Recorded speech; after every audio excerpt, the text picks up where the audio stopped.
Everybody can hear me okay? Justin obviously is completely over the top and has had too many beers already to say I'm great because he's never talked to my wife and kids. He'll tell you a different story. But I'm actually a huge fan of Justin's, and I'm sure you guys know about his website, Complete Colorado. It's kind of a must-read for, I think, every decent reporter in Denver every morning, and it's on my favorites list. I hit Complete Colorado by about 6 in the morning to see what he's got. It's a great aggregator of local news. I love local news. I love Colorado news. I love to know what's going on in my backyard. Complete Colorado is one of the first websites I hit every morning. So I'm a huge fan. Just really briefly about myself, because it's incredibly boring, but I've been at CBS 4 for like 33 years. I probably thought I was going to be there about 3 years as a reporter, then I was going to move on to bigger and better things. But like so many people here, everywhere, I could never find a good reason to leave Colorado. And I was so fortunate. I really did end up in a profession and in a job that I really love, that I have enormous passion for. Every day I really am excited about what I do. And it's amazing to be able to say that, because there's so many people who hate their jobs and can't stand going to work. And I'm so fortunate, because I really do have a passion for journalism and for investigative reporting. So I love what I do, and I've been doing it for a long time.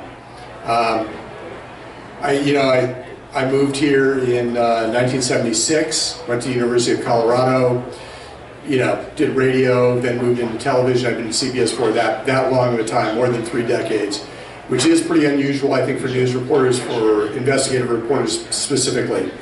But it just morphed. It's been a great role, and I so enjoy reporting on the government and all facets of investigative reporting. I did bring, Justin said this group would have some interest, particularly in covering government, covering police departments, and covering cover-ups. And I've certainly done my fair share of that. I printed off actually some older stories that I did that I'm really proud of, that he handed out. And then I realized, giving a bunch of reading material to people in a bar who are drinking beer and food is probably not the greatest idea, but maybe it's bedtime reading later or something like that.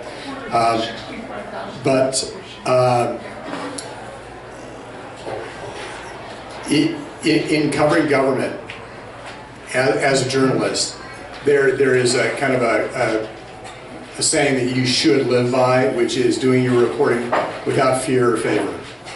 Don't be scared of the consequences, don't be scared of losing access, and don't do special favors for people. And I think a lot of reporters in town are pretty good about that. I really try to remember that all the time, without fear or without favor. And it's critically important, I think, especially these days, to do that. Because as Justin was talking about a little bit, a lot of people look at access as being so important, as being crucial to what you do.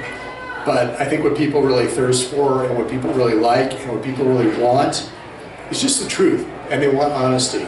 And sometimes it's gritty and sometimes it's unpleasant, but the truth is the truth.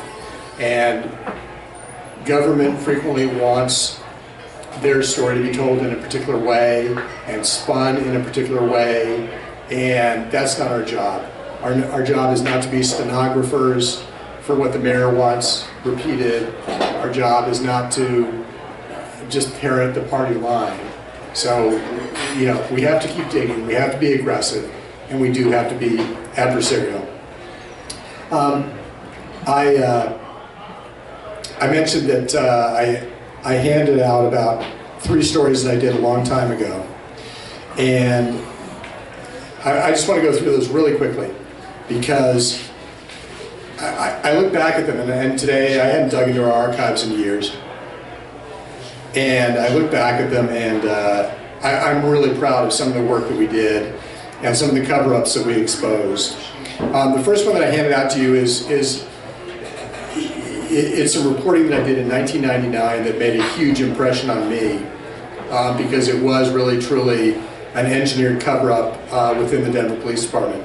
It was about a guy named Ismael Mena, who was an immigrant from Mexico, who was living up in northeast Denver. One day, he's sitting at home, he's minding his own business, he's not doing anything wrong. The Denver SWAT team bursts into his home. He doesn't know who they are. He's from Mexico, he doesn't really speak English. He thinks they're the federales, he just doesn't even know. He pulls out his gun, they shoot him dead. They were executing what's called a no-knock search warrant. They hit the wrong house. There had been some incredibly sloppy police work that led them to hit his house when what they had intended to do was hit the house next door in a drug raid. I mean, it was a fatal screw-up. And there was a tremendous effort and cover-up within the police department to make sure this thing never saw the light of day. I had a great source who called me and trusted me, and he said, you need to look into this, and this was in September of 1999. And the story I gave you is, I think, one of the first ones I did from November of 1999 when we broke the story, that this was a complete screw-up, that they killed a guy who should never have been in the line of fire. But there was 2 months there before we ever broke that story where the Denver Police Department could have admitted what happened. They could have come clean, and they never did. So we broke that story about how they killed a guy who was simply sitting at home, in his home, because of their screw-up, because they went to the wrong house. I mean, it doesn't get any more tragic than that. And that, the attempted cover-ups in that story kind of continued for a long time. I remember talking to some of my sources as I was working on the reporting of that, and they said, well, the higher ranks of the police department want to just characterize this as a training exercise. As, you know, we just need to do some more training with our street cops and make sure this doesn't happen again. And it was a little bit more serious than that in my mind. So that was one of the first things I handed out there. One of the other ones I gave you guys was a story that once again I got a tip from within the Denver Police Department, and it was after 9/11, and everybody maybe remembers how intense everything was, and security and those kinds of issues, and airports, and we had a new day dawning in terms of security. And Denver had in fact put 20 new cops out at the airport, was paying them thousands of dollars of overtime. And I got a tip from one of the cops who I know, and he said, you maybe ought to go take a look at what's going on out there. He said, because all these cops are just sitting in a lounge and they're not doing any security work out there. They're not doing anything. And if you read through the piece that I handed out, it was intensely chronicled, I think over the course of a couple months. We watched this lounge where they had this unmarked door out of DIA, and we chronicled how these cops who were supposed to be keeping us secure and watching out for terrorists were in fact going into this lounge and watching TV for 4 hours at a time on their shift because they didn't want to miss a Bronco game. So it was intensely resource intensive. It took a ton of manpower to do that, as this kind of investigative reporting does, but the payoff I think was huge. I mean, it had a lot of reaction. It mattered to people. The Denver cops who were supposed to be protecting us, who were supposed to be out there around the airport really working, were sitting there watching sports on TV. It's ridiculous. Yeah, Artie, a question? Brian, you indicated that there was an opportunity for the Denver police to go into a home. There was the wrong home. Do you have any idea how many times that happens nationwide per year? I don't know. I mean, sometimes I feel like I'm only as good as my sources. You know, and so people have particular access to grind. They have reasons they want to call me, reasons they want me to look into things. Sometimes it's they don't think the right thing's happening, or sometimes it's a matter of settling scores. So I don't know vastly. The reason I ask is because the number that I have read that is totally unsubstantiated is 370 times a year. and I have no idea whether that's an accurate number, but any number is wrong. Yeah. But it concerns me that there's not more emphasis put on this failure of law enforcement.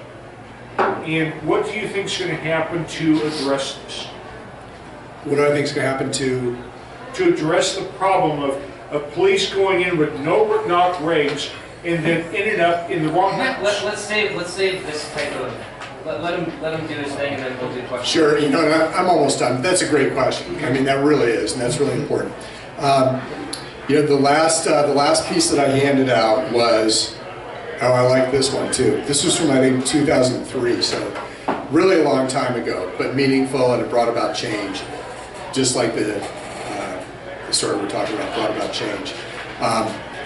This was, once again, some Denver cops who actually were on the job. They were high-ranking, and we found, based on some inside source information again, that in the middle of every day, they were cutting out of work while they were on the city payroll, and they were doing an off-duty job in the middle of the day, helping kids at a school crossing the crosswalk or something like that.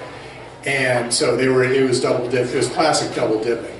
And we just busted them cleanly on that. And it's funny, I was talking to somebody earlier about this story tonight, because I hadn't looked at this in a long time. And the only problem with this story is that nobody went to jail, because they were stealing from the taxpayers. And if you read the story, you'll see that. It's illustrated really clearly. They were stealing from the taxpayers, and then after we caught them, they altered the records to try to cover up what they had done. And even all these years later, as I read that again, the only thing wrong with that story is that nobody went to jail, because they should have.